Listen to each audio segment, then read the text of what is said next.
Serviteurs d'Allah, certes Allah a prescrit pour vous à la fin de ce mois des actes d'adoration honorables qui renforcent votre foi, complètent vos actes d'adoration et consolident la grâce de votre Seigneur sur vous, la zakat al-fitr et la prière de l'Eid al-fitr.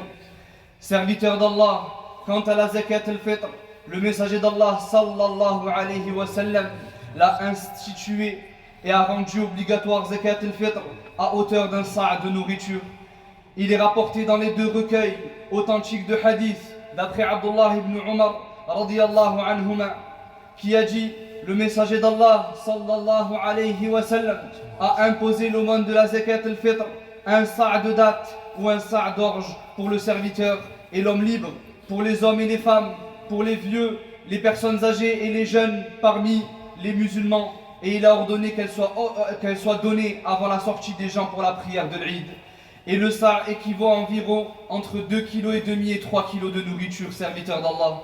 Ibn Abbas radiyallahu anhuma a dit: le messager d'Allah a rendu obligatoire la zakat al-fitr pour qu'elle soit une purification pour le jeûneur, une purification pour ses futilités et mauvaises paroles, ainsi que nourriture pour les pauvres. Celui qui la donne avant la prière du Eid verra alors sa zakat al-fitr acceptée. Quant à celui qui la donne après la prière de l'Eid, elle sera comptabilisée comme une aumône parmi les aumônes. Le moment pour sortir la zakat au serviteur d'Allah commence au coucher du soleil de la veille de l'Eid et se poursuit jusqu'à la prière de l'Eid. Il est permis de s'en acquitter en avance avant l'Eid d'1 ou 2 jours ou même 3 jours, c'est-à-dire le 27e ou le 28e ou le 29e jour selon la parole la plus juste des savants. Avant cela, il n'est pas permis de la faire. La retarder jusqu'au matin de l'Eid avant la prière est préférable. Si on la retarde après la prière de l'Eid sans excuse, cela est un péché. Il est alors obligatoire de s'en acquitter, même si cela est retardé après le jour de l'Eid, et cela doit être compensé.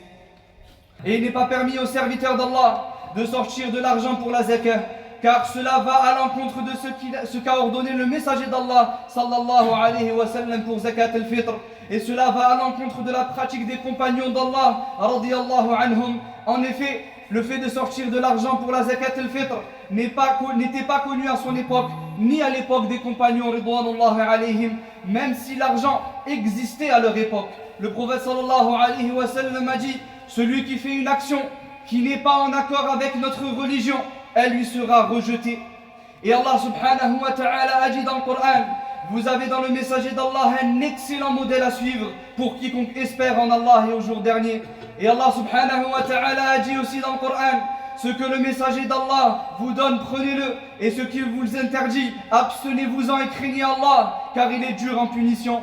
Et Allah subhanahu wa ta'ala a dit: et il n'appartient pas à un croyant ou à une croyante, une fois qu'Allah et son messager ont décidé d'une chose, d'avoir encore le choix dans leur façon d'agir. Et quiconque désobéit à Allah et son messager, c'est certes égaré d'un égarement évident. Et serviteur d'Allah, ô serviteur d'Allah, il est essentiel, dans ce qui reste de ce mois béni, de rechercher Laylatul Qadr, la nuit du destin, car le prophète sallallahu alayhi wa sallam a ordonné de la rechercher durant les 10 dernières nuits du mois de Ramadan. Il nous incombe donc d'être assidus chaque nuit restante de ce mois béni pour rechercher cette nuit vertueuse et grandiose. Et le prophète sallallahu alayhi wa sallam a dit à son sujet: celui qui passe la nuit du destin en prière, avec foi, en quête de la récompense d'Allah, ses péchés passés lui sont alors pardonnés. C'est une nuit bénie durant laquelle le livre d'Allah Tabaraka wa ta'ala a été révélé. C'est une nuit de bien, de bénédiction et de paix jusqu'au lever de l'aube. D'après Qatada, Sa'id ibn al-Musayyib rahimahullah disait: celui qui prie la prière du Maghrib et du Isha en groupe durant la nuit du destin en a certes pris sa part, rapporté par Ibn Abi Shayba dans son Musannaf.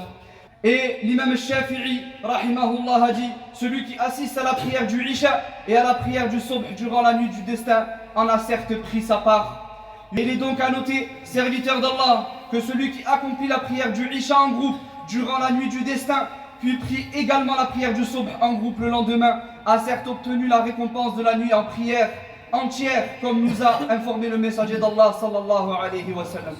Sachez qu'Allah vous fasse clémence, que la prière obligatoire accomplie en groupe est plus méritoire et supérieure en récompense que la prière de Tarawih. Comment peut être donc assidus aux prières nocturnes du Tarawih et négligez les prières obligatoires.